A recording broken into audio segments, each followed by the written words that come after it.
Our featured guest tonight has been a staple of the music industry for decades now. From Broadway to off-Broadway, from commercial jingles to film composing, from rock and roll records with supergroups to his latest solo work, he's had his hand in all of it. Current member of the supergroup Immediate Family and hot off the backs of his most recent solo album, Walking Through These Blues, musician Steve Postell is here to chat about it all. Steve, welcome to the show. Good to be here. Thank you very much. So you grew up in New York during some of the most, I would say, magical times in history when it comes to music. What was it like growing up in New York in that period of New York? Unparalleled. I mean, I suppose there's some other examples. Maybe if you were in Liverpool in 1962, I don't know, but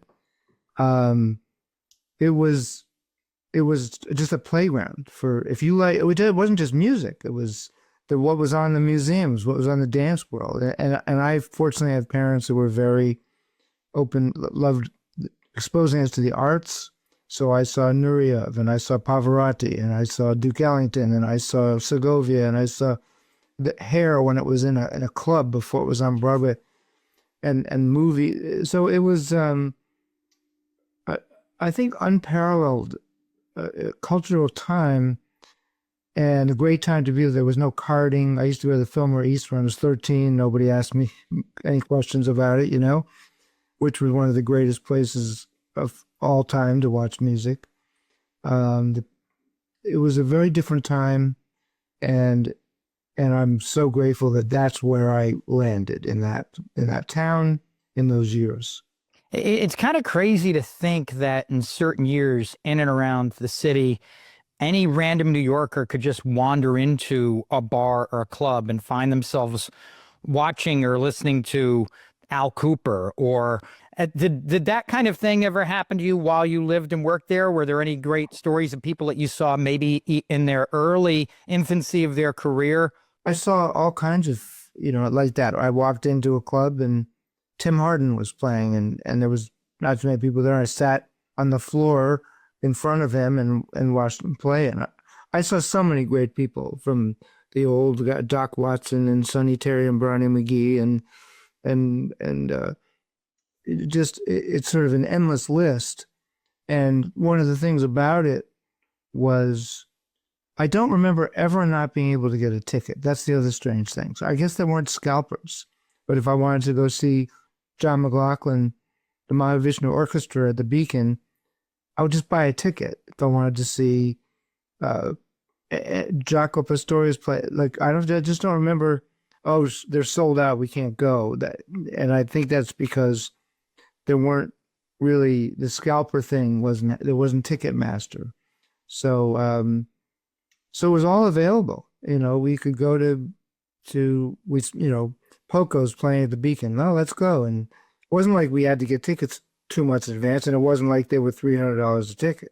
So, I read you were awake and saw the original Beatles performance on the Ed Sullivan Show, like a lot of other people were.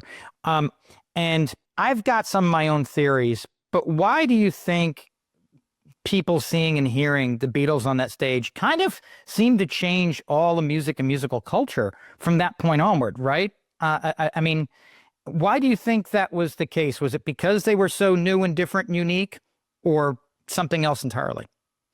The Beatles were an anomaly because everything came together. It was a tsunami of timing.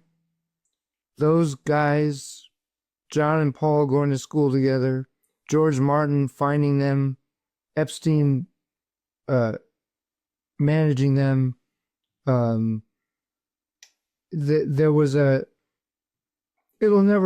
that can never happen again. There's too many circumstances happen at the same time to create historically, or this is my opinion, that the music that was that important was usually one guy: Beethoven, Bach, Mozart. In our modern era, the only thing like that to me is the Beatles, but the Beatles was Jeff Emmerich, the engineer, was a big part of it. Just everything came together at the right time. And for someone like me who already was enamored with the guitar and wanted to play the guitar, just everything about seeing them changed my life that night. Like that was the kind of the end of my search for what I was going to do in my life, and I was only 6.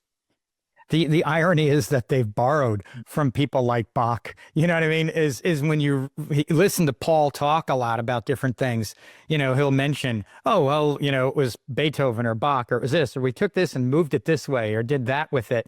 And but so you mentioned the guitar. What was your first guitar you ever, became enamored with, and what wound up being your first guitar? The guitar, well, the thing, I don't know that I'd ever really seen a guitar or was very aware of it. I was 5 years old. My mother and I used to go for the walks in Central Park. And there was a guy playing the guitar sitting on it's called the Great Lawn in New York City. People hang out there at picnics and whatever. And it just got me. I didn't want to leave. I just was, what's going on here? And I kept talking about it. So they realized that it struck a nerve with me. So soon after that, they did a cool thing as they took me to see Segovia at Town Hall.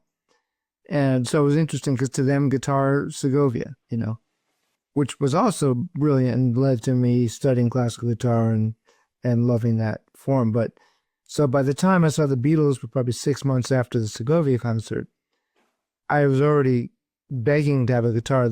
They were told my hands were too small still. I got one finally when I was 8, and the guitar I got, unfortunately, it's not here in the studio. It's in my house over there. I still have on the wall.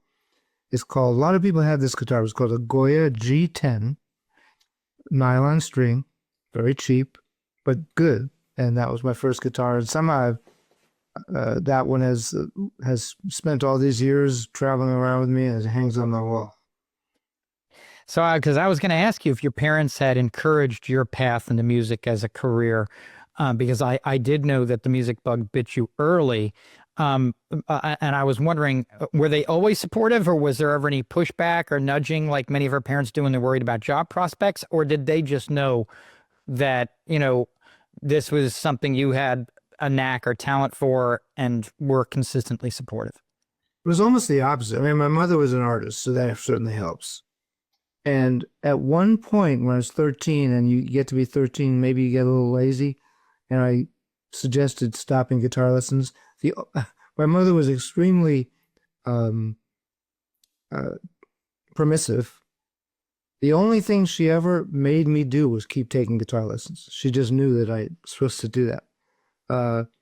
My father's thing, he was a doctor at his own practice, and he always felt that there was something similar to having your own practice and being your own boss to being an artist. He didn't see it, so he was not an artist himself, but he bought me that guitar. He bought me my first electric guitar, which was a beautiful blue Melody Maker by Gibson. And when I got that for my 10th birthday. And he bought me my first reel-to-reel tape recorder, and then my 4-track tape recorder. So it was always support. I never had anything other than support. And I guess they didn't worry about as much then, is this going to be a profession or not a profession? And I was just so into it and so serious about it. And I started working really young. That's the other thing.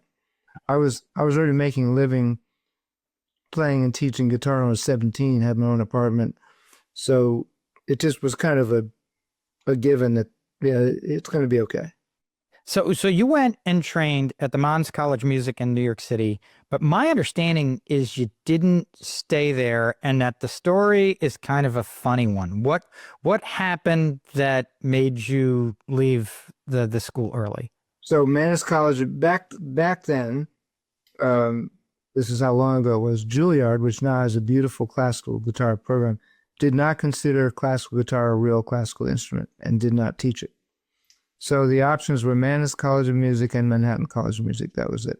So I went to Mannes, and about 2.5 years in to my time there,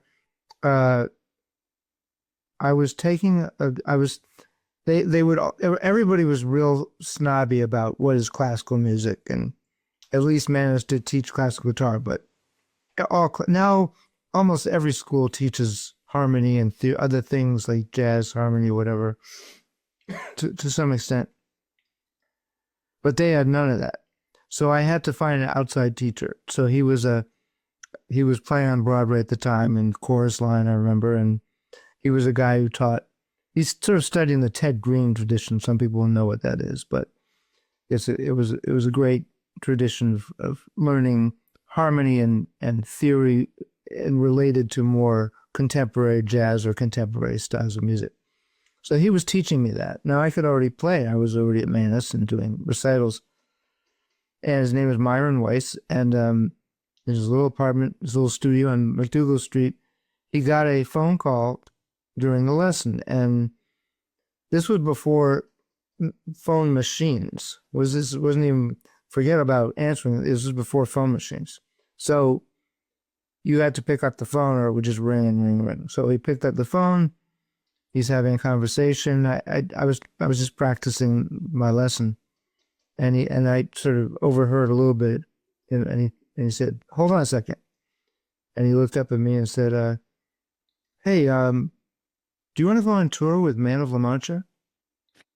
I said, "What's that?" He goes, "It's a Broadway show, and you'd be perfect for it." And I said, "Yeah, sure." So out of nowhere, all of a sudden I had a national tour of Man of La Mancha, 2.5 month tour for the summer, or more, whenever it was. And for, at the time, incredible money for me at 19 years old. John Raitt was the lead, who was Bonnie Raitt's father, which I found out later. Anyway, I went to the headmaster at Manus and I said, "I had great news." He said, "What?" I said, "I got a tour and I'd love to, so I'd like to, I'll take the 2 months off and I'll come back. And but I wanted to tell you the great news that I actually got a professional gig." And he said, "Well, you can't do that. We'll fail you." And I was like, "Well, I thought you were trying to make us into professional musicians." And he said, "You'll have an F on all your courses, and for the rest of your life, that'll be on your transcript." And I looked at him, I said, "Well, guess who the last person who's ever going to see that transcript is? You."